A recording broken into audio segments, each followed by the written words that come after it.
buenos días a señores profesionales y estudiantes de ingeniería. A nombre del Centro de Exploración Profesional de Ingeniería SCAPI, les da la bienvenida. Y en esta oportunidad tenemos el tema de diseño sísmico avanzado. Y como expositor al ingeniero José Velázquez, quien nos dará amplia cátedra sobre este tema. Él es magíster en lo que es ingeniería sísmico resistente y sobre todo desde ya les damos muchas gracias por su participación y asistencia. Ingeniero, muy buenos días y bienvenido. Muchas gracias. Buenos días con todos, muchas gracias por la invitación de CAPI. Después de varios años, en realidad, que visito la ciudad de Chiclayo, ¿no? Para mí es un agrado estar aquí nuevamente. Y en esta ocasión, pues, para compartir algunas enseñanzas, alguna experiencia, ¿no? Y también mucha teoría sobre el diseño sismoresistente. Y en particular, algunos temas relacionados con análisis avanzados, ¿no?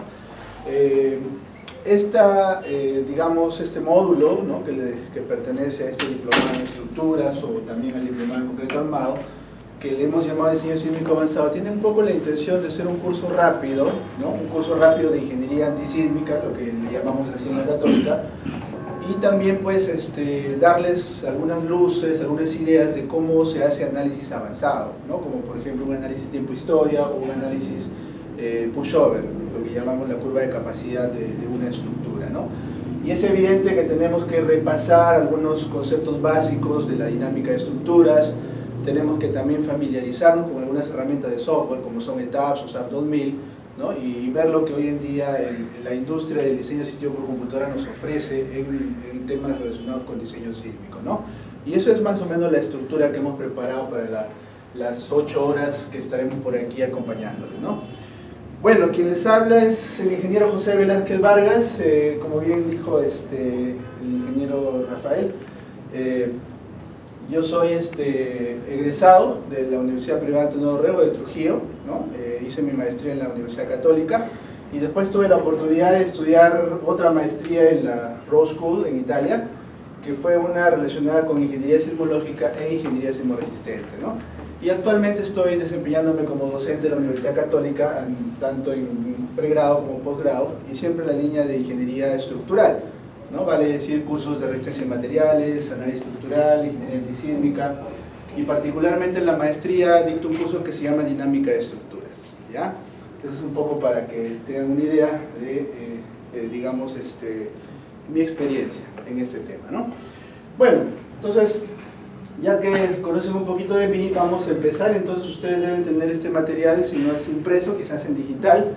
He alcanzado las 3 partes de este curso y vamos a hacer un repaso, en realidad, algo breve sobre lo que es esta herramienta de cálculo que es la dinámica de estructuras o dinámica estructural, ¿no?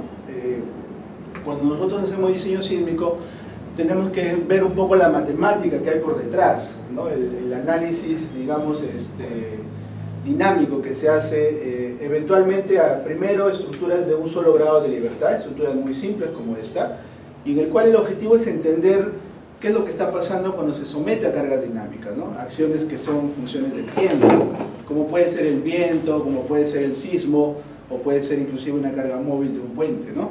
Y al final, la conclusión de este estudio de la dinámica de estructura es un concepto que es fundamental, se conoce como el espectro de respuesta, ¿no? El espectro es sinónimo de respuesta máxima y es lo que usamos como un lenguaje, digamos, estándar en la ingeniería sismoresistente, ¿no? Entonces de aquí debemos pasar acá con muchas, digamos, variantes, pero que en esencia es entender la respuesta máxima de las estructuras y en particular frente a las acciones sísmicas, ¿no? Entonces recordemos un poco lo que es una acción dinámica o una excitación dinámica, ¿no? Y por qué tenemos que estudiar estructuras sometidas a estas acciones.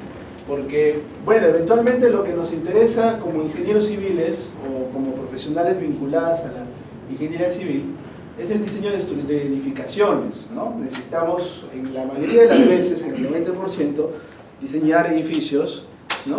Cuya función sea, por ejemplo, oficinas, vivienda, hospitales, etc.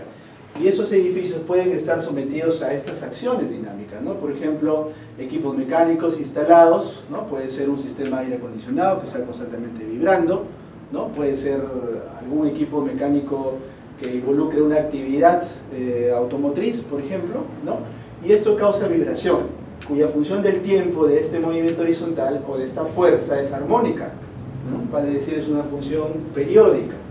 Podría tratarse de una carga de impacto, ¿no? Una fuerza que de repente tiene una muy corta duración, ¿no? Otro ejemplo típico podría ser el choque de un vehículo contra el pilar de un puente, ¿no? Eso es un diseño que también se puede contemplar.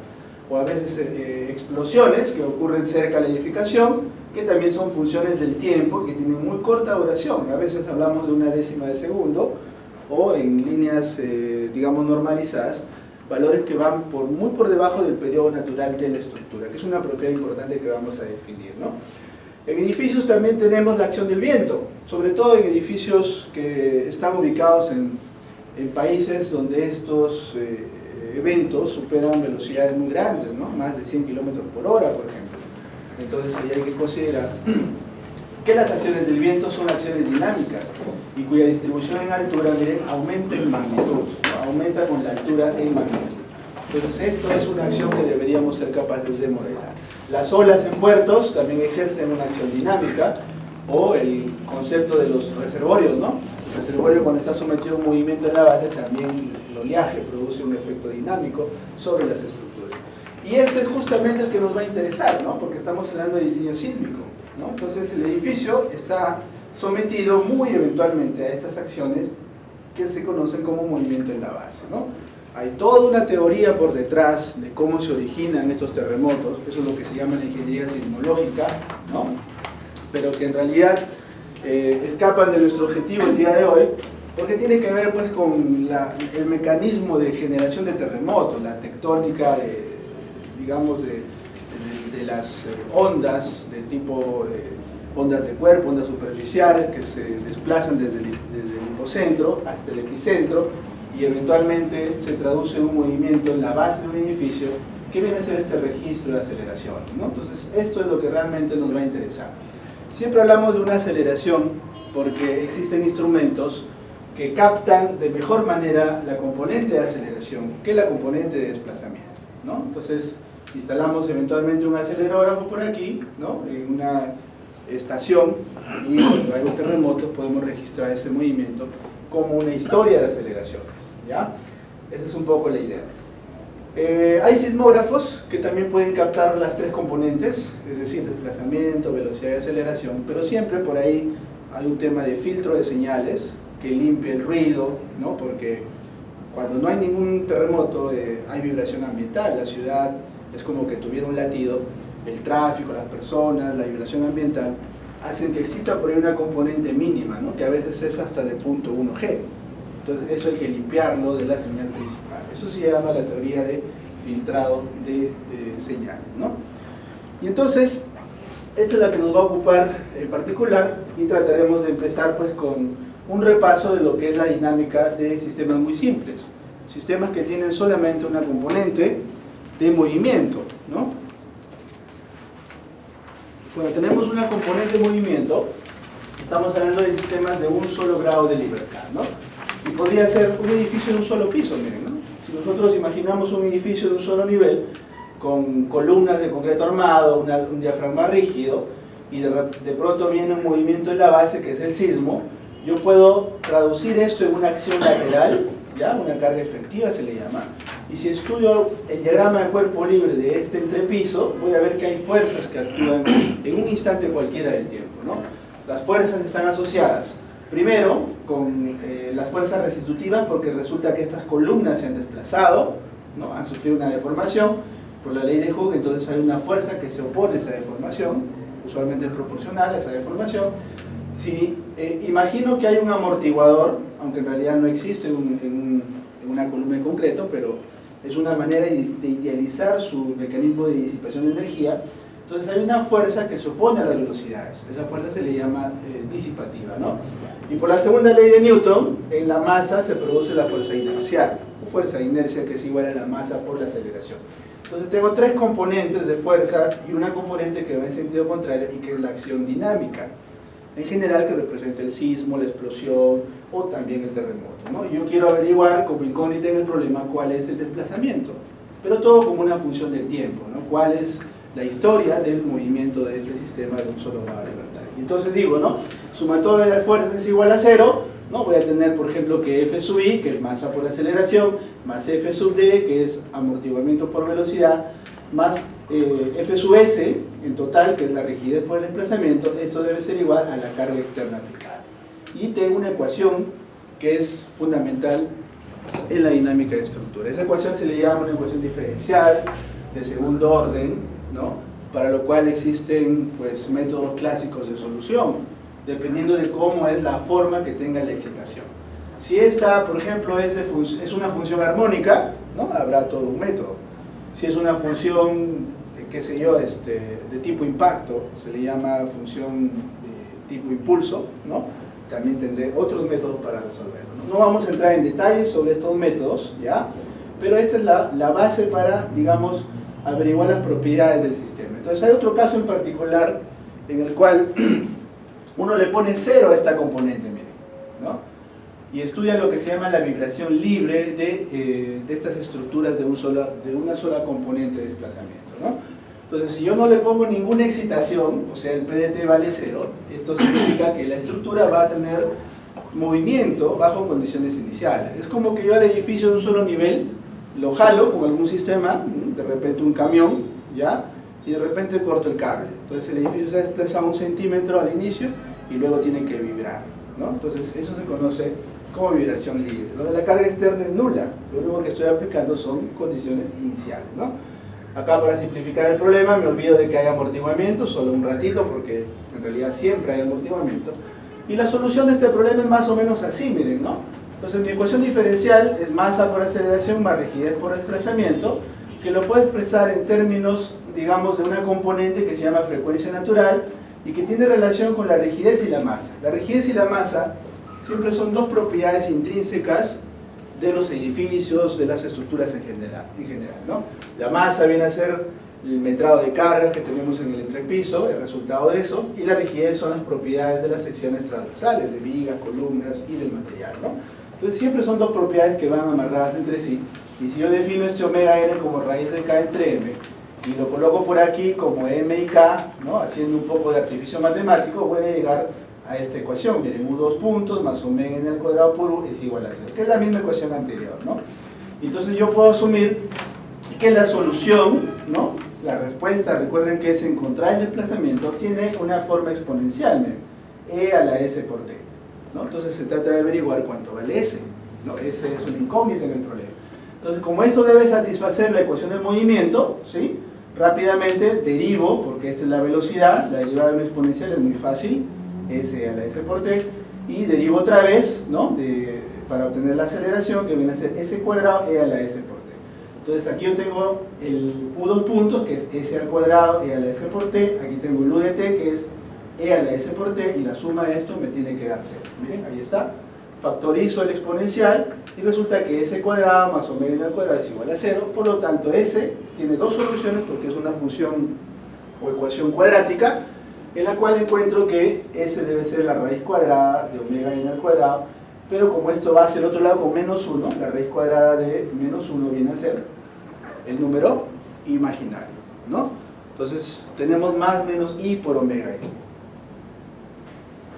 donde i es la raíz cuadrada de menos 1. Pero recuerden algo, estas cosas son simplemente artificios matemáticos que usan, en realidad esto nos han enseñado mucho los electrónicos. Los electrónicos usan esta variable imaginaria para resolver ecuaciones diferenciales. Entonces es un artificio, digamos, como un paso intermedio para que luego lleguemos a una solución real. No es que las soluciones sean imaginarias, sino que es la matemática que facilita ese resultado, ¿no? Y entonces, como yo tengo esta solución, ¿no? Y tengo dos soluciones en realidad para S, la solución general será una combinación lineal, ¿no? La suma de estas dos soluciones con diferentes factores, A1 y A2. Entonces, cuando reemplazo aquí el más i omega n, aparece por aquí el S, ¿no? El S1. Cuando reemplazo menos i omega n, aparece el S2. Y las dos soluciones también van a resolver esta ecuación de la vibración libre. Y obviamente afectados con factores de escala que voy a tener que averiguar y que van a depender de las condiciones iniciales, ¿no? Entonces, también existe la famosa ecuación de Euler, que lo que hace es cambiar este exponencial en senos y cosenos, ¿no? Entonces el E a la I por teta, en general, viene a ser igual al coseno de teta, ¿no? Más I por el seno de teta. Entonces eso se conoce como Euler y es parte de la matemática de números imaginarios, ¿no? De la misma manera, E a la menos I por este ángulo, ¿no? Se conoce como el coseno de ese ángulo menos I por el seno del ángulo. Entonces ahí están la misma ecuación. Puedo agrupar la función coseno y la función I por el seno. O si no, al final, miren, me queda una expresión así, ¿no? Digamos que resumiendo todo este contenido, asumiendo que, por ejemplo, A1 y A2 son complejos conjugados, de tal manera que obligo que el I, por aquí que aparece, ¿no? Que recuerda de menos 1, se multiplique por un I y se vuelva toda una solución real, ¿no? Todo esto se hace real y me quedo con nuevas constantes. A coseno más B seno de omega n por t. Y entonces esto significa que la solución en vibración libre de una estructura que no está sometida a ninguna excitación, ¿ya? Es una función armónica. Miren, senos y cosenos sabemos que son soluciones armónicas. Vibraciones que tienen un periodo, ¿no? Un periodo que es igual a 2pi entre la frecuencia natural. Entonces, como me falta averiguar A y B, ¿no? Obviamente yo conozco cuánto es el desplazamiento inicial y la velocidad inicial. Aplicando estas dos condiciones voy a encontrar el valor de A y el valor de B, ¿no? Finalmente, esta solución que aparece en la ecuación 9, conociendo A y B, se viene bien expresada de esta manera. Y esta es la famosa respuesta en vibración libre de un sistema que no tiene amortiguamiento, ¿no? Entonces, si nosotros miramos qué pasa con una pequeña estructura, miren, aquí hay un programa que se llama Working Model, ¿no? Ya que no tenemos un elemento físico, miren, este programa lo que hace es simular justamente sistemas dinámicos, ¿no? Entonces yo tengo por aquí una masa que simula esa masa de entrepiso, ¿no? Aquí le estoy dando un valor, digamos, de unos 30 kilos, ¿sí? Este programita Working Model lo utilizan mucho en ingeniería mecánica para modelar bloques rígidos conectados por resortes, por amortiguadores, a diferencia de SAP 2000, ¿no? Es que aquí no hay elementos flexibles, no hay vigas, no hay columnas, no hay placas, solamente hay bloques, ¿no? Bloques rígidos. Pero todas las ecuaciones de Newton se pueden ahí implementar y tener el movimiento resultante. Entonces aquí yo estoy modelando un sistema de grado de libertad porque he restringido su movimiento a una sola componente, vinculado a algún soporte rígido con un resorte, que es la rigidez del sistema, y con un amortiguador, ¿no? Entonces, si yo, por ejemplo, le quito el amortiguador, vamos a decir que el damper, que es amortiguador, no existe, tiene una propiedad nula, y lo que hago es desplazarlo, ¿no? Seguro su posición inicial está por aquí, este debe ser el x igual a 0, y le doy un desplazamiento inicial, ¿no? ¿Qué va a pasar cuando lo suelte? Este sistema va a tener una vibración libre, ¿no? Entonces, si yo le doy run, ahí está, miren, claro que la computadora, porque tiene un procesador demasiado rápido, me muestra la vibración libre a esta velocidad, pero vamos a hacer una pausa ahí, ¿no? Entonces, fíjense, yo lo único que he hecho es desplazarlo de su posición de equilibrio, cierta cantidad, y ahora está vibrando con esa amplitud, ¿no? Que más o menos es de 50 centímetros, 0.50 metros, de menos 0.5 a más 0.5 está vibrando, con un periodo de oscilación, que si más o menos, por aquí cambio la escala, ¿no? Vamos a ponerle 10 nada más, ¿sí? Ustedes pueden ver que cada ciclo en el tiempo se reproduce entre 3 a 7, más o menos en 4 segundos, ¿no? 4 segundos, claro, eso se puede calcular con la ecuación que era esta, ¿no? Teníamos una propiedad de vibración libre que se conoce como la frecuencia natural y que le hemos llamado omega sub n. Omega sub n es raíz de k entre m. Aparece en las ecuaciones que hemos deducido. Y luego tenemos otra propiedad que se llama el periodo, que es justamente la duración de cada ciclo. Eso es lo que nos va a interesar en edificios. Ese periodo es 2pi entre omega n, o sea, 2pi raíz cuadrada de m sobre k, ¿no? Entonces, si yo para este problema reemplazo esos valores, ¿sí? Por ejemplo, aquí yo tengo una masa de 30 kilos, ¿sí? 30 kilogramos, ¿ya? Y la rigidez de mi resorte, que está por aquí, es del orden de 100, ¿sí? Estamos hablando de 100 newtons por metro, ¿ya? Entonces voy a tener ese valor, digamos el tiempo que dura cada oscilación, ¿no? A ver, hagamos ese pequeño cálculo y recordamos pues lo que significa el periodo, ¿no?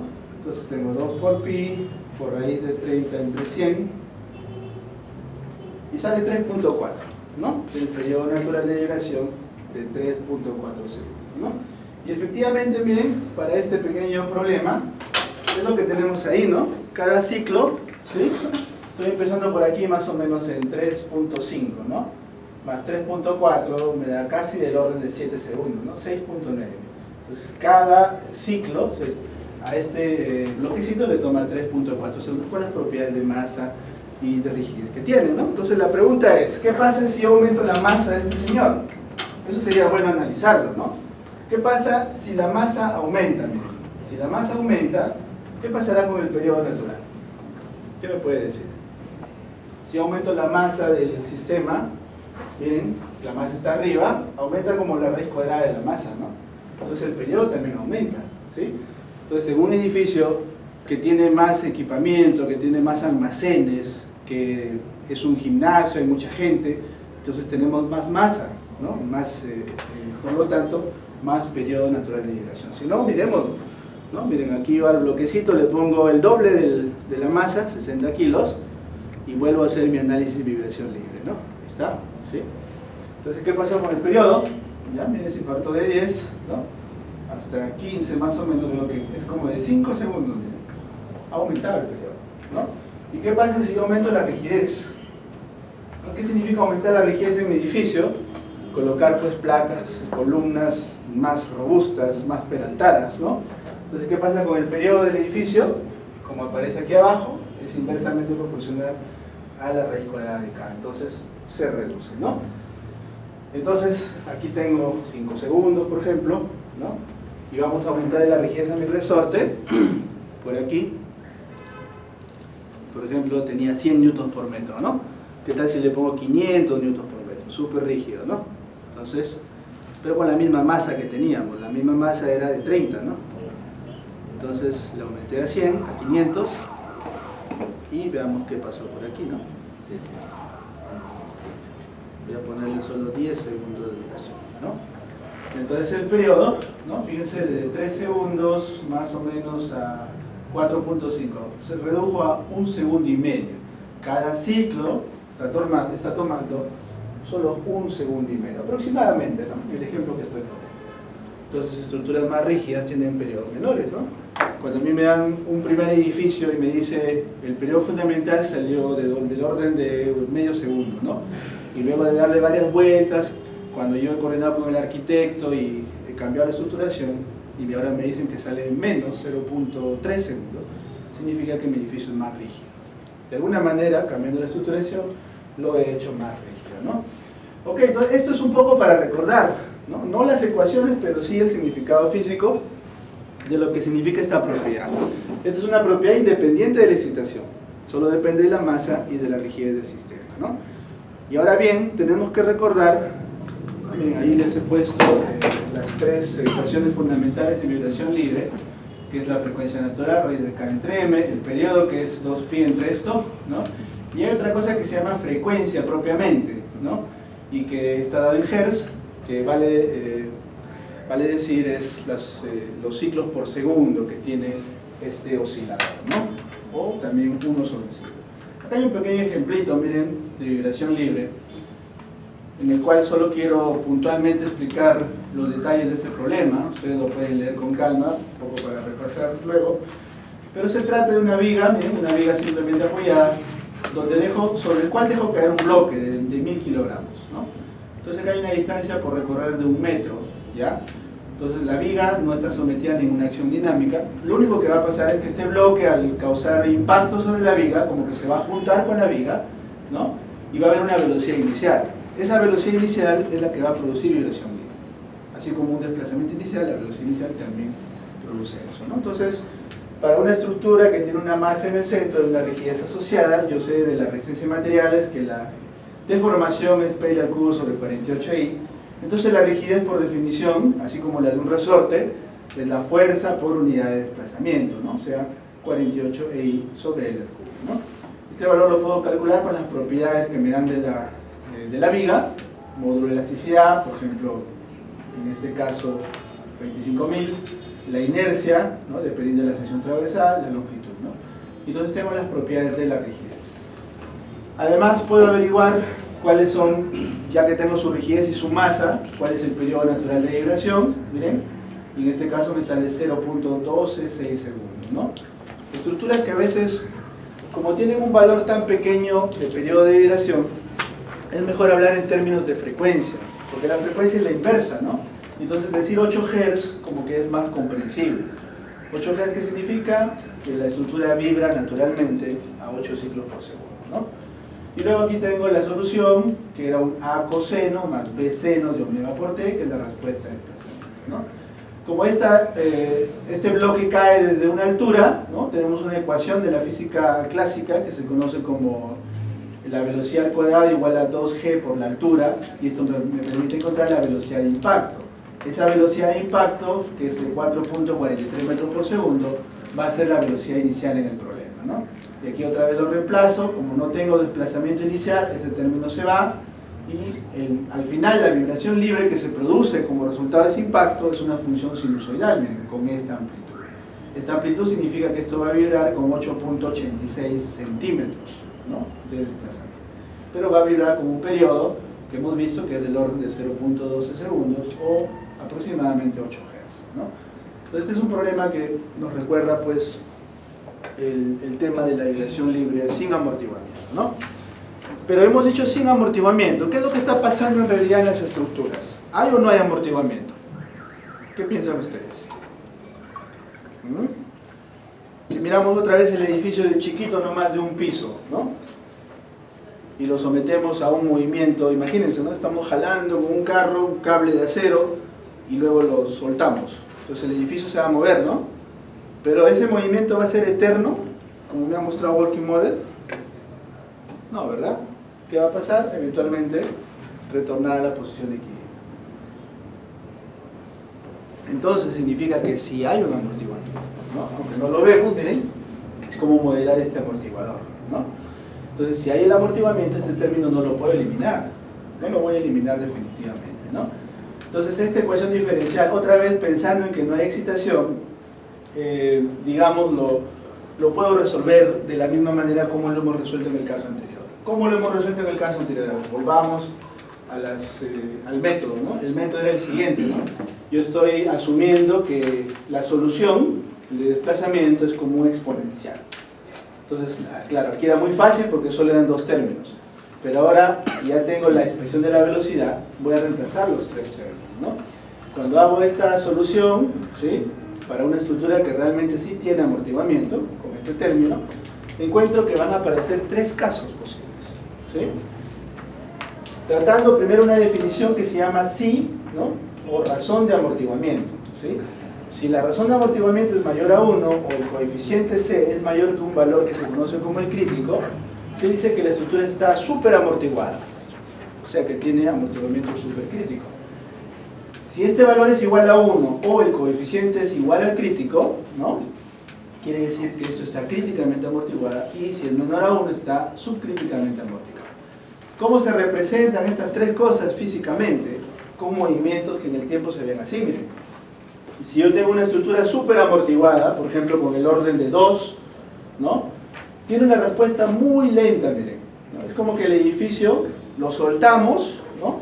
Y regresa a su posición de equilibrio, pero súper lento, y no desarrolla ninguna oscilación.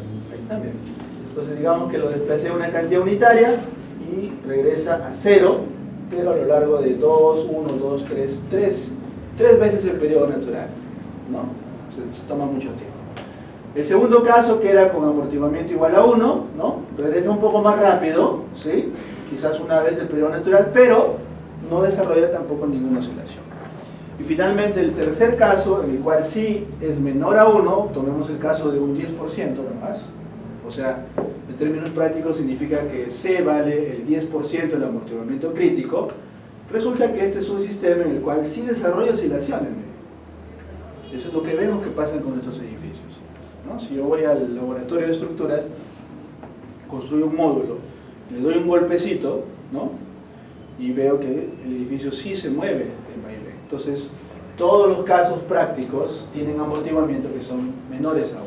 para estructuras civiles. ¿Ya? Quizás en estructuras mecánicas sí pueden haber estas dos situaciones, en la electrónica, por ejemplo cuando diseñan esta puerta del cajero automático, ¿no? Ustedes entran al cajero y abren la puerta y se cierra con un solo vaivén, ¿no? No tienen que desarrollar oscilaciones, posiblemente el amortiguamiento sea crítico o supercrítico, ¿no?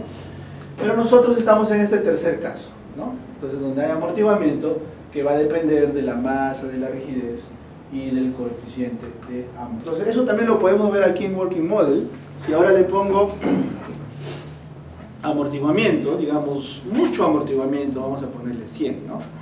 Lo que pasa es que damper, que significa amortiguamiento, utiliza la variable K, ¿no? Pero ahí estamos llamándole C, ¿no? Entonces ahí le estoy poniendo mucho, entonces ese amortiguamiento es mayor al 100%. Entonces, ¿qué pasa si yo siempre he aplicado un desplazamiento inicial, ¿no? Si desarrollo la vibración libre, seguro que esto, miren, aunque desarrolló un ciclo, ¿no? Vamos a ponerle más, pongámosle 200. Ahí está, ¿no? Entonces voy a cambiar un poquito la escala, vamos a ir solo hasta 10 segundos, menos 5 segundos, 3 segundos, ahí está. Entonces yo parto con un desplazamiento inicial que son 50 centímetros, ¿no? Y esto regresa a su posición liquida, está súper amortiguado, ¿no? Entonces el crítico habrá que averiguar cuánto es, ¿no? Y con ese valor también vamos a ver que no hay ninguna oscilación. Si yo le pongo poco amortiguamiento, vamos a ponerle, a ver, a este señor solamente 50, ¿ya? Entonces sí se desarrollan oscilaciones, sino que se mueven muy rápido, ¿no? Entonces miren, tengo un ciclo, 2 ciclos, quizás esto es un amortiguamiento subcrítico, ¿ya? ¿Qué pasa si sigo aumentando el amortiguamiento, ¿ya? O reduciendo, perdón, el amortiguamiento? Vamos a ponerle 10, ¿no? Cada vez ese decaimiento que hay entre uno y un ciclo consecutivo se hace menos atenuado, ¿no? Entonces, a mayor amortiguamiento, menos ciclos para regresar a la posición de equilibrio, ¿no? Entonces, si yo me voy casi al límite, por ejemplo, cuando esto casi es 0, 0.1 pongámosle, ¿sí? Estoy casi en el caso anterior, ¿no? Donde todas las amplitudes son más o menos constantes, ¿no? ¿Sí? Porque 0.1 tiende a 0, ¿no? Casi es un valor como el que hemos visto aquí anteriormente, ¿no? Entonces, si yo lo sigo observando, esto eventualmente se va a atenuar, ¿no? Miren cómo se va atenuando, pero muy lentamente, porque tiene un amortiguamiento intrínseco, ¿no? Entonces, si yo hago que este valor sea igual a casi 0, pongámosle 0.01, ¿no? Entonces prácticamente tengo amplitudes constantes. Y si le pongo 0, obviamente no va a haber ningún decaimiento, ¿no? Entonces esto nos recuerda pues lo que es, digamos, los sistemas amortiguados, ¿no? Que son propiedades que dependen de la masa, de la rigidez y del amortiguamiento. Lo que quiero recordar aquí es que todos los sistemas se pueden asumir con un periodo natural que es igual al amortiguado. No hay mucha diferencia, porque cuando ustedes utilizan amortiguamientos menores al 20%, ¿ya?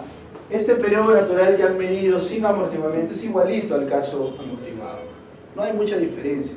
Entonces, por eso es que aquí cuando hemos calculado 3.4 segundos, si yo le pongo amortiguamiento va a seguir siendo 3.4 segundos, ¿sí? Para fines prácticos se adopta el mismo valor. Entonces recordemos ahora qué pasa si yo al sistema del cual ya conozco sus propiedades le aplico una carga. Y empecemos con la carga más básica, que es una carga sinusoidal. Ahí está, miren. Entonces yo tengo el mismo sistema en la libertad sometido ahora a una acción, ¿no? Que tiene una función sinusoidal, es decir, básicamente si yo grafico la función es armónica, miren, ¿ya? Pero no confundir con la respuesta que hemos visto antes. Esto es la definición de la carga, PDT, ¿no? PDT versus T. ¿Qué podría ser esta carga que tenga esta forma? Podría ser un motor ahí vibrando, ¿no? O podría ser el sismo también. El terremoto, si bien tiene muchas componentes armónicas, lo puedo idealizar como una cuestión así, ¿no? Con una frecuencia que se llama omega, ¿ya? Entonces ahora la solución es más complicada, no voy a entrar en detalles, pero más o menos es así, miren. Resolver la ecuación, primero sin amortiguamiento, porque siempre es más fácil, ¿ya? ante carga armónica implica resolver una ecuación homogénea en la cual este término es 0 y una ecuación no homogénea en la cual este término es la carga armónica. Entonces la solución del primero, que se llama complementaria, es parecida a la de vibración libre, miren, con la frecuencia natural del sistema, y la solución del segundo es también parecida a la vibración libre, pero con la frecuencia de la carga. Estamos diferenciando dos cosas. La frecuencia natural, no se olviden, tiene que ver con las propiedades del sistema, rigidez y masa. Y hemos introducido una nueva frecuencia, que es la frecuencia excitadora, que es con la cual estamos provocando esta acción dinámica, ¿no? Que puede ser el sismo, que puede ser un motor ahí vibrando. Entonces la solución completa es la suma de las dos cosas, ¿ya? Puedo estudiar la primera parte, que es la solución particular, para averiguar cuánto vale C y D. Eso se reemplaza en la ecuación del movimiento y encontramos los dos valores, y esto sería la solución particular, ¿no? Que viene a tener esta forma, miren, y es función de la excitación, porque omega es la frecuencia excitadora, la que estamos aplicando externamente, ¿no? Y omega sub n, no se olviden, es la frecuencia natural del sistema. Entonces, si yo analizo esta respuesta, que se llama la respuesta, digamos, estacionaria, vemos que es dependiente de algo que se llama desplazamiento estático. O sea, como que la carga yo la estoy aplicando estáticamente, la divido entre la rigidez y me da un desplazamiento estático, ¿no? También es función de seno de omega t, que significa que tiene una historia sinusoidal, ¿no? O sea, responde tal como actúa la excitación.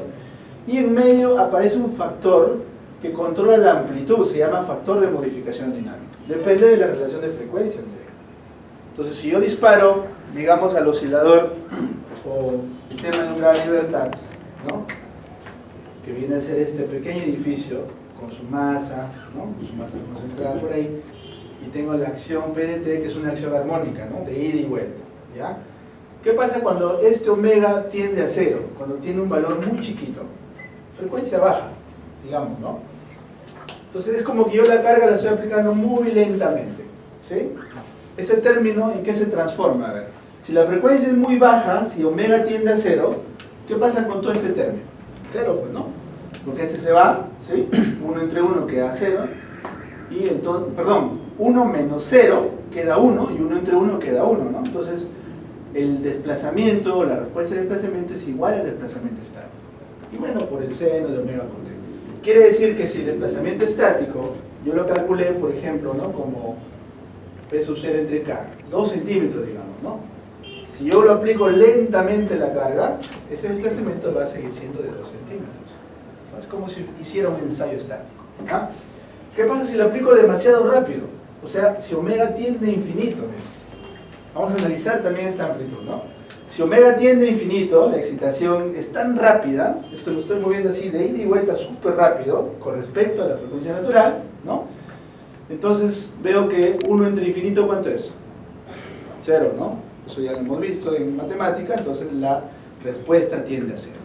O sea, lo aplico tan rápido que la masa está indecisa si ir a la izquierda o a la derecha, mejor se queda quieta, ¿no? Eso es lo que está pasando y entonces el desplazamiento tiende a 0. Entonces, si omega, a ver, tiende a 0, veo que el U de t, ¿no? Básicamente tiende al desplazamiento estático, estoy haciendo un análisis de parámetros, y si omega tiende a infinito, entonces el desplazamiento en el tiempo tiende a 0, ¿sí? Entonces eso también es un poco la teoría para el tema de aislamiento de vibraciones, diseñar unas frecuencias tales que los desplazamientos sean chiquitos, ¿no? Colocar amortiguadores y rigideces que den esta situación. Y luego hay una situación intermedia en la cual, ¿no? La frecuencia excitadora puede ser parecida a la frecuencia natural, ¿no? Eso es equivalente a que cuando ustedes se suben a un columpio, ¿ya? Cuando éramos pequeños pues subíamos a un columpio y si yo quería amplitudes muy grandes, ¿qué es lo que hacía, no? Si el columpio se mueve solito con un segundo de periodo, yo lo que hacía es empujarlo con el mismo periodo. Entonces, ¿qué pasaba con las amplitudes? Comenzaban a crecer, ¿no? Mucho. Entonces, ese fenómeno es lo que nosotros llamamos resonancia, ¿sí? Entonces, si yo miro la ecuación otra vez, que está por aquí, y hago que estos dos señores sean iguales, omega igual a omega n, este es 1, ¿verdad? 1 al cuadrado, 1 menos 1 hace 0, y 1 entre 0 se vuelve infinito. Entonces, esto va a significar que el desplazamiento tiende a infinito. Miren, tengo ahí las tres situaciones críticas. Debo evitar, ¿no?, de que la excitación que se aplica sobre la estructura sea igual a la frecuencia natural, porque si no mi estructura se rompe. Eso se conoce como resonancia, ¿ya? Y entonces yo puedo hacer un gráfico, miren, el gráfico lo tengo más adelante, pero más o menos les adelanto lo que sería el factor de amplificación dinámica versus la relación de frecuencias, que es omega entre omega sub n, ¿ya?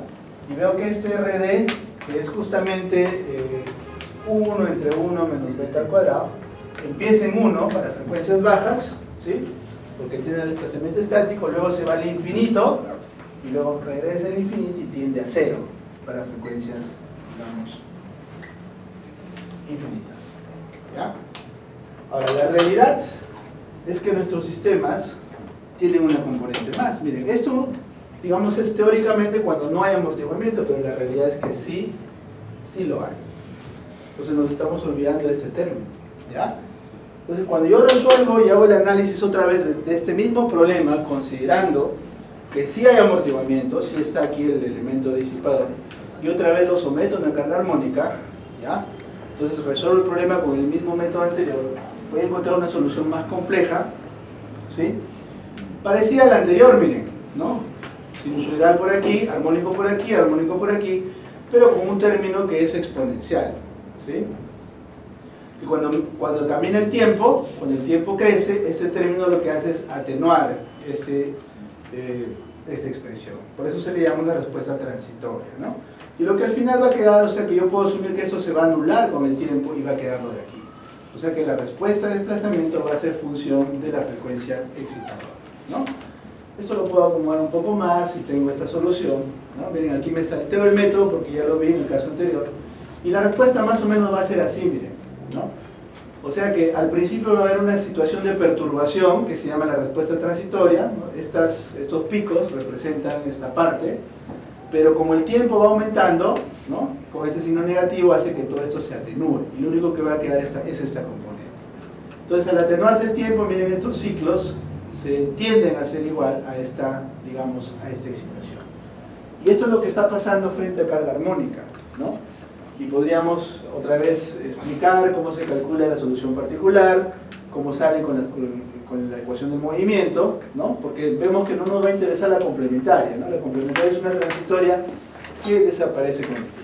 Entonces la particular es la única que interesa, y la particular, o respuesta de régimen, otros le llaman también respuesta estable, es la que va a desaparecer con el tiempo, ¿no? Permanecer, esa es la que permanece con el tiempo, ¿no? Entonces hago un acomodo matemático, como el seno y coseno lo puedo representar por una sola función sinusoidal, ¿no? Aparece lo que se llama un ángulo de fase, ¿sí? Y aquí aparece el factor de modificación dinámica, que antes tendía a infinito cuando esta relación era 1, ¿no? Y aparece también esta magnitud que viene a ser raíz cuadrada de c cuadrado más d cuadrado, y el ángulo phi, que es el arco tangente de d entre c, ¿no? Y entonces tengo una expresión para RD que es más exacta porque incluye el efecto del amortiguamiento, ¿no? ¿Qué cosa era el RD? Era la manera como se amplificaba el desplazamiento estático, ¿no? Cuando beta tiende a 0, el RD vale 1. Quiere decir que el desplazamiento tiende al desplazamiento estático, ¿no? Eso es lo que habíamos analizado. Pero cuando beta era igual a 1, esto tendría a un valor infinito, ¿ya? Entonces ahora veo que RD, miren, tiene una expresión exacta porque ahora sí depende del amortiguamiento. Y hemos dicho que el amortiguamiento en estructuras varía entre 0 y un 20% más o menos. Entonces, si no hubiera amortiguamiento, miren, si no hubiera amortiguamiento, ese término se va, ¿no? Y me queda el mismo término anterior que era 1 entre 1 menos beta al cuadrado. Beta es la relación de frecuencia, ¿no? Acá está, 1 entre 1 menos beta al cuadrado, el cual me da el infinito para beta igual a 1. Entonces la realidad es que eso no va a pasar. En realidad sí va a haber resonancia, un valor máximo, pero está acotado, ya no tiende a infinito, ¿no? Entonces, por ejemplo, este es uno de los puntos quizás más importantes que debemos analizar bien, porque si yo conozco la relación de frecuencias que se llama beta, omega entre omega sub n, conozco el amortiguamiento, ¿no? Yo puedo saber cuántas veces más se amplifica la respuesta de una estructura sometida a carga armónica solamente con este gráfico. Digamos que el amortiguamiento es del orden de, a ver, pongamos un amortiguamiento del orden de 10%, esta curva de color naranja, ¿no? Si yo estoy más o menos excitando la estructura con una frecuencia que es la mitad de la frecuencia natural, 0.5 por aquí, ¿no? O sea, lentamente, entro a la curva naranja que está por aquí y más o menos el valor me da 1.2, ¿no? O sea, tiende al valor estático.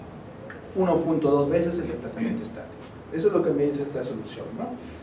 Si yo me voy a frecuencias muy altas, miren, basta que me vaya a 2, ¿no? O sea, que mientras que el columpio se mueve con 1 segundo de periodo, o digamos 1 Hz de frecuencia, yo lo excito con 2 veces, con 2 Hz, el doble, lo hago más rápido la respuesta. Entonces con 2, ¿qué está pasando? Miren, si tengo 10% de amortiguamiento, voy por aquí, y tengo una respuesta que es del orden de 0.2. O sea que se va a atenuar. Si lo excito mucho más rápido, 3 veces la frecuencia natural, 5 veces, prácticamente no se mueve. La respuesta tiende a 0. Y pensando en el mismo caso del 10%, si yo lo excito con la misma frecuencia natural, miren, o sea, cuando omega es igual a omega n, o cuando 1 Hz es igual a 1 Hz, ¿ya? Entonces voy a ir a la curva naranja y veo que es 5 veces. Eso es lo que está pasando en resonancia, ¿no? Entonces, si yo llevo esta estructura al laboratorio, y cuando le aplico una carga de 100 kilonewtons, ¿no? Me sale 2 centímetros de desplazamiento estáticamente. Si más bien esa carga lo aplicara con su frecuencia natural, ¿no? El desplazamiento sería 5 veces más, sería 10 centímetros de desplazamiento. Eso es lo que llamamos el efecto de la resonancia. Entonces al final, miren, el terremoto es una suma de armónicos, por eso es que nosotros estudiamos justamente la carga armónica como el caso más fundamental, ¿no? Porque ustedes tienen que recordar que el terremoto es algo así, ¿no? Hay una estrategia que se llama descomposición en términos de Fourier, ¿no? O sea, el terremoto, ya sabemos que el terremoto en realidad es una carga, ¿no? Es como tener la carga efectiva, que es menos la masa por la aceleración, ¿no? Y que los acelerógrafos son capaces de medir, ¿no? Al principio es como un pequeño temblor, así, ¿no? Y de ahí viene la fase fuerte y se va, ¿no? Digamos unos 30 segundos, como el terremoto del año 70, ¿no? Vamos a suponer que este es Huaraz, ¿no? Huaraz 1970, que dicho sea de paso es el último terremoto que afectó a la zona norte de nuestro país, ¿no? Desde ya más o menos, ¿cuánto tiempo? Más o menos 50 años, ¿no? 47 años que tenemos silencio sísmico. Y entonces este terremoto alcanzó más o menos una aceleración de punto 3G más o menos, ¿no? 30% de la aceleración de la gravedad. Como esto lo paso a carga, es menos masa por la máxima aceleración. ¿Qué significa punto 3G? ¿No? Que si una persona estuviera ahí parado en el terreno, cuando ocurre este terremoto, en este instante de respuesta máxima, siente como una acción lateral el 30% de su peso. Punto 3G, ¿no? Entonces, como si fuera una fuerza lateral.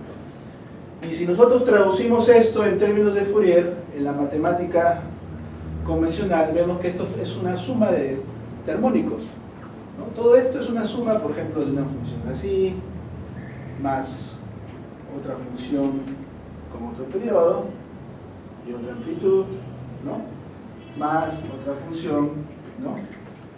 Que tiene menos amplitud pero mucho más periodo, y así sucesivamente. O sea, nosotros podemos ser capaces de descomponer cualquier señal arbitraria, periódica, ¿ya? Claro, esta función no es periódica, pero si yo asumo que su duración es infinita, ¿no? Tiene un periodo, ¿sí? Un periodo infinito. Entonces, estos términos se conocen como los términos de Fourier, ¿ya? Entonces, como yo sé resolver el problema para cualquier caso armónico, yo puedo entrar aquí, por ejemplo, ¿no? Este tiene una excitación de 3 Hz y su frecuencia natural de mi oscilador, ¿no? Ya saben que la frecuencia del oscilador depende de su masa, de su rigidez, ¿no? Y podría ser un periodo natural de 1 segundo, o lo que llamamos una frecuencia natural de 1 Hz, ¿no? Entonces este podría ser una excitación omega tal que su F, por ejemplo, sea de 2 Hz, ¿no? Entonces F entre F sub n, que es beta, la relación de frecuencias, o también omega entre omega sub n, ¿sí? Vendría a ser 2 entre 1, vendría a ser 2. Beta sería 2 para la primera señal. Entonces entramos aquí con 2 y vamos a encontrar cuánto vale su RD. Y este será el aporte de esta componente a la respuesta frente a esta excitación, ¿no? Ahora el aporte del otro habrá que analizarlo, ¿no? Si es un beta igual 2.5 Hz o 2.5, si es un beta igual a 5, podrían haber otros betas que sean 0.1, en realidad se asume la suma de infinitos términos. Entonces la superposición de todos estos efectos me va a dar la respuesta ante este oscilador. Entonces, esa es la razón por la que estudiamos la respuesta ante carga armónica, ¿no? Y este RD es muy famoso, este RD lo usamos siempre, ¿no? Para diseñar inclusive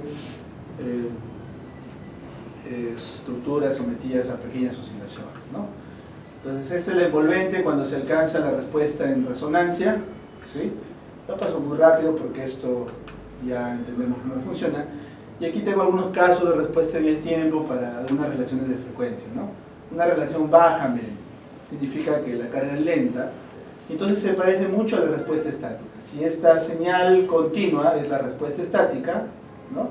O perdón, la señal discontinua es la respuesta estática, miren, cuando yo aplico una carga lenta, la respuesta dinámica se parece, ¿no? Hay una pequeña desviación que se conoce como 1.29, ¿no? Entonces tiende a 1, tiende a ser la respuesta estática. Y también hay un pequeño retraso, miren. En vez de que la señal empiece en 0, está empezando un poquito después. Eso se conoce como un ángulo de fase, ¿ya?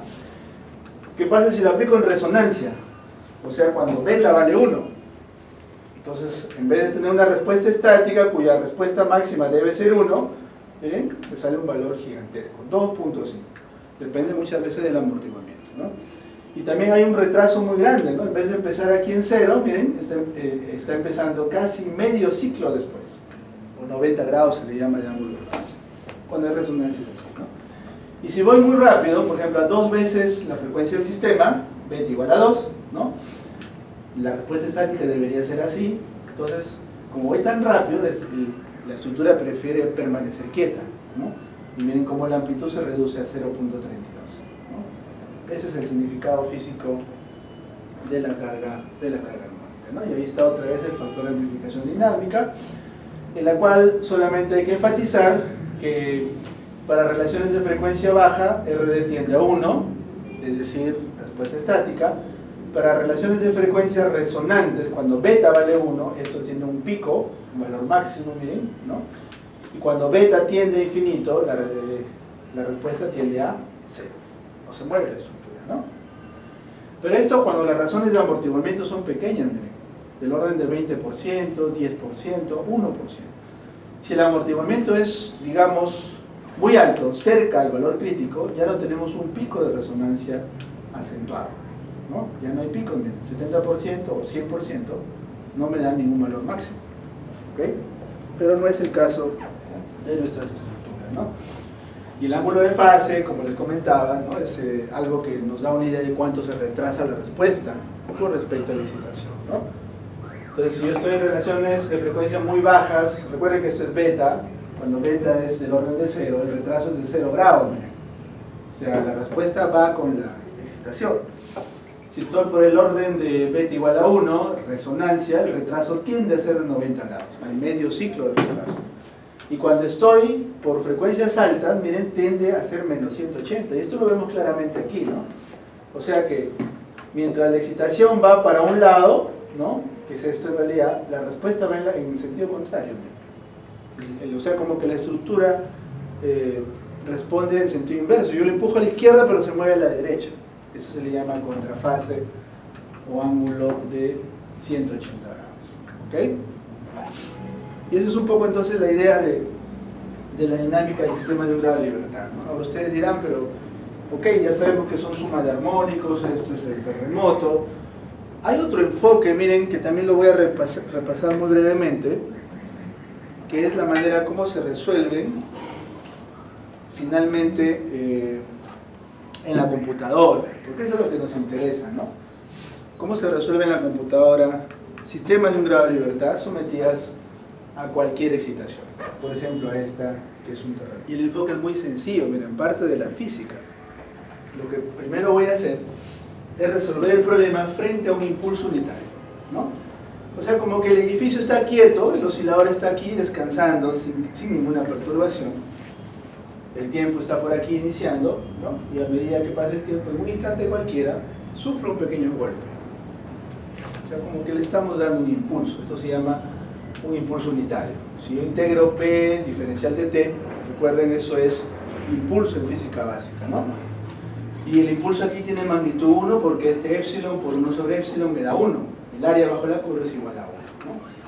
Entonces, la matemática o la física me ha enseñado que cuando hay un impulso, ¿no? En realidad yo a la estructura le impongo una velocidad inicial, ¿sí? Y la velocidad inicial me sale 1 entre m. Entonces es como que al oscilador lo estamos empujando en vibración libre con una velocidad inicial. Y si hay velocidad inicial, entonces esto comienza a vibrar. Si es un sistema no amortiguado, tendrá oscilaciones constantes. Si el sistema está amortiguado, sus oscilaciones serán decrecientes, ¿no? Y entonces se va moviendo rápidamente. Entonces miren, si yo tengo una excitación cualquiera, vamos a decir este terremoto, ¿ya? Resulta que este terremoto lo puedo dividir como una serie de impulsos, miren, impulso 1, impulso 2, impulso 3, impulso tau y el último impulso. Entonces es fácil, si yo ya sé cómo es la respuesta ante un impulso unitario, que viene a ser en ese instante en que se produce el impulso, una respuesta en vibración libre, ¿cómo será la respuesta ante una suma de impulsos? Pues será la superposición, ¿no? La suma de las respuestas ante cada uno. Entonces, por ejemplo, para el impulso 1, que empezó acá en un tiempo igual a 0, será esta la respuesta en vibración libre. Para el impulso 2 o el impulso tau en general, desde este instante será esta su respuesta, ¿no? Entonces, si yo sumo todas las respuestas ante cada impulso, ¿no? A lo largo del tiempo, tendré la respuesta total, ¿no? Y esta respuesta representará la respuesta ante cualquier excitación. Entonces, ese concepto, digamos, físico, ¿ya? Que parte de la respuesta ante un impulso, se conoce como una integral. Para sumar yo cada una de estas cosas, es como hacer una integración. Recuerden que al final este símbolo integral es como una sumatoria deformada, sino que en el intervalo discreto es una sumatoria, en el intervalo continuo se decide llamarlo una integral, y en vez de ser un delta de t se le llama un diferencial, ¿no? Y eso que acabamos de hacer, miren, simplemente tiene la forma de la respuesta en vibración libre, que era sinusoidal. Ahora, ¿por qué aparece el t menos tau? Porque el tiempo está desfasado. La respuesta no se produce siempre en cero, miren, se produce en un tiempo en el cual se inició el impulso. Por eso es que aparece aquí un t menos tau, respuesta desfasada. ¿Y por qué es p de tau? Porque justamente el impulso no es unitario, el impulso tiene una magnitud, ¿no? El impulso, miren, si yo hago el área bajo la curva aquí, es el p de t, no es 1. Entonces estoy escalando simplemente esa solución, ¿ya? Por eso aparece el p de tau. La velocidad inicial era 1 entre n omega n por esta magnitud, entonces la respuesta de desplazamiento es esta integral que se conoce como la integral de Duhamel, ¿no? Este problema lo hubiéramos también resuelto pensando en el amortiguamiento. Siempre lo hacemos sin amortiguamiento porque es más fácil y luego le metemos el amortiguamiento. Entonces, cuando deducimos todas estas expresiones aparece este término exponencial, ¿no? Y resulta que esta ecuación es la que va a resolver todos mis problemas, ¿no? Es una que parece muy simple, muy fácil de resolver, ¿ya? Porque solo tengo que conocer la expresión del p de t. Si la función es integrable, ¿no? El p de t puede tener cualquier forma polinómica, entonces puedo resolver esa integral y encontrar la respuesta del desplazamiento. Muy fácil, ¿no? Y así podríamos ver algunos ejemplos, ¿no? ¿Qué tal si vemos este caso? Este caso es interesante, miren, respuesta ante un pulso rectangular, ¿no? ¿Cómo es un pulso rectangular? Aunque aparece en la siguiente diapositiva. Este es un pulso rectangular, miren. O sea, a diferencia de una carga estática, yo estoy aplicándole aquí a este señor un p de t, miren, un p de t, cuya función del tiempo, ¿no? Es así. Un p sub 0, ¿no? Y es constante. Bueno, voy a pensar primero que es infinito, pero aquí termina siendo así, ¿no? Termina en un tiempo t sub t. Como que le damos un golpe muy súbito, desde 0 a p sub 0, ¿no? Y resulta que se mantiene constante. Y luego desaparece. Es un golpe que le doy a la estructura. Entonces cualquiera me dirá, pero esto es muy fácil, porque si yo conozco la rigidez, este señor se debe mover seguramente como p sub 0 entre capas. Es lo que hemos aprendido en análisis estructural, ¿no? O sea, eso se conoce como el desplazamiento estático. P sub 0 entre K, ¿no? Si yo sé cuánto es la fuerza, ¿ya? Lo divido entre la rigidez y me debe dar el desplazamiento. El problema es que esta fuerza es dinámica, porque miren, en un instante nulo aumentó de 0 a P sub 0 de manera súbita. Y eso no se puede ni siquiera simular en el laboratorio. En el laboratorio lo que está pasando es que ustedes aplican una carga a cierta velocidad, así, ¿no? Y luego ya quizás lo mantienen constante. No se puede jamás simular una carga súbita, ¿no? La carga tiene que ir aplicándose de manera progresiva. Entonces, si yo estudio ese efecto de la carga súbita, aquí miren, ¿no? Resulta que si yo veo la integral, ok, no voy a entrar en detalles de la matemática, esa carga la meto por aquí como un P sub 0, le pongo el amortiguamiento que quiera, resuelvo toda la integral, ¿ya? Y resulta que esta va a ser la solución. Ecuación 1, ecuación 2, para el tiempo t menor o igual que la duración del periodo, la duración del impulso, perdón, ¿no? Y esto para un tiempo mayor o igual. Lo que quiero que entiendan aquí es que la respuesta, miren, para casi todos los casos, independientemente del amortiguamiento, es el doble de la respuesta estática. A ver, veamos el primer caso, aunque aquí no se ve mucho, aquí. Por ejemplo, para un caso donde esta relación T sub D entre T sub N es 1,25, un caso X, veo que la respuesta, miren, es 2 veces el desplazamiento estático. Si me voy a otro ejemplo, con otros datos, aquí por ejemplo, miren, también está oscilando, pero siempre me da 2 veces. Por aquí también, otro caso, ¿ya? Está oscilando, pero siempre me da 2 veces. ¿Qué significa 2 veces? Que si yo aplico esta carga de manera súbita, la respuesta del desplazamiento es 2 veces este desplazamiento estático, ¿no? Una manera de entenderlo mejor es observando el siguiente experimento. Vamos con Working Model que nos explica físicamente las cosas. Acá tengo algo que se llama carga súbita. Sí.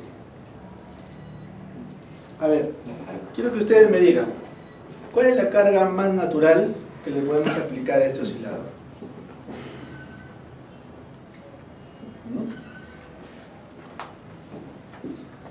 ¿Cuál es la carga más natural que le puedo aplicar a este oscilador?